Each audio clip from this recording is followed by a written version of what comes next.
Once, there was a little girl named Tara.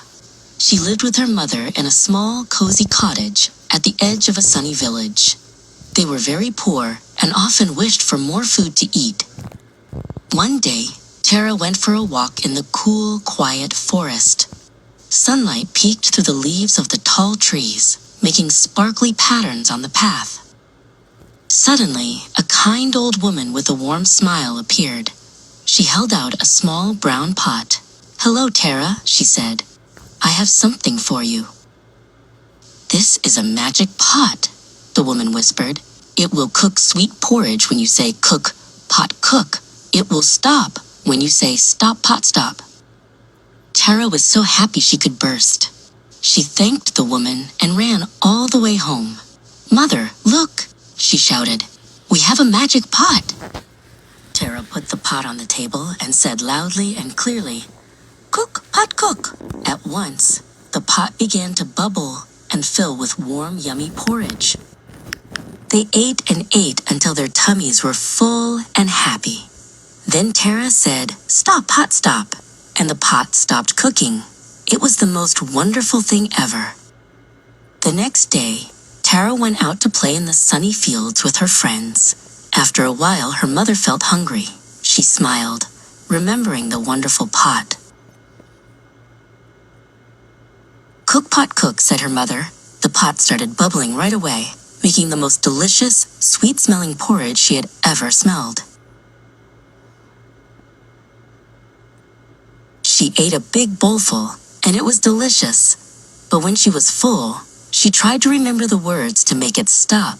Halt, pot, halt? No. End, pot, end? No. She had forgotten. The pot kept cooking. The porridge filled the pot, then spilled over the top. It made a little puddle on the table. The puddle grew bigger and bigger until it dripped onto the floor. A little river of porridge began to flow across the kitchen. "Oh my goodness," cried her mother. The porridge river flowed out of the kitchen and into the next room. It was warm and thick and smelled very, very sweet. The porridge was so strong it pushed open the front door. It began to flow out of the cottage and down the little garden path. Soon, the whole village street was a river of porridge. The baker came out of his shop and stared. "What is happening?" he cried. The porridge river flowed and flowed until it reached the village square. It filled the square like a sweet, sticky lake. Just then, Tara came skipping back from the fields. She stopped at the edge of the village, and her eyes grew wide. Porridge! Everywhere! She saw her mother waving from an upstairs window.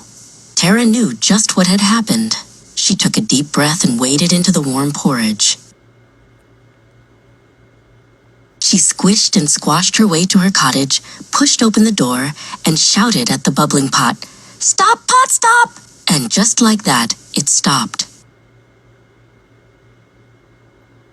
There was only one thing to do. Everyone in the village got a spoon and ate their way back to their homes. For a very long time after that, nobody in the village was ever hungry again.